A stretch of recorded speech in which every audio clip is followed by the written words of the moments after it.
I want to show you how large this design is and kind of give you an update to what I would do if I was going to do it again.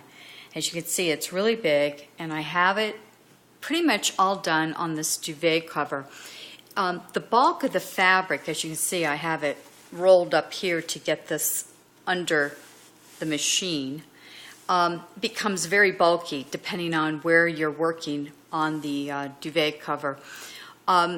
If I was to do it again, I would take all the applique pieces and put them on a piece of decorative fabric or something nice, and then take that rectangular piece, which, you know, the design comes out to be a giant rectangle, and just stitch the whole rectangle onto the duvet rather than these individual flowers and leaves where you have to turn it and, you know, push the fabric through the machine like this, where it's so difficult. And you can see how much fabric I've got over here. I've got like tons of fabric, and that's because I used a pre-made duvet cover. Now, there's a couple of points about that.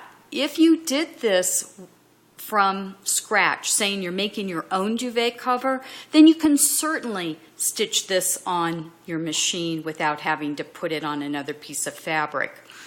If you also own a quilting machine, you could certainly do this design on a quilting machine because your throat bed is going to be deep and long enough to accommodate all the fabric. So just a heads up, if you decide to make this and you have a queen size, full size, or even especially a king size bed, and you don't have a quilting machine, or or you're not making it from scratch, like making your own duvet cover, highly recommend you putting it on, laying your whole design out on a piece of decorative fabric of some kind, and stitch your design down on that, and then take your rectangle and position it onto your duvet cover and stitch the whole thing onto the duvet that way as a decorative inset. And you could even, you know, maybe do some ribbon around the rectangle or something fun. You could still do that, or even piping.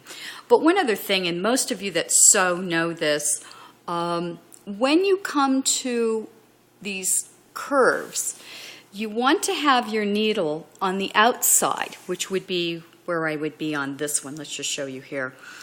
You want your needle on the outside when you pivot, and when you do an inside curve like this one, you want your needle on the inside when you pivot.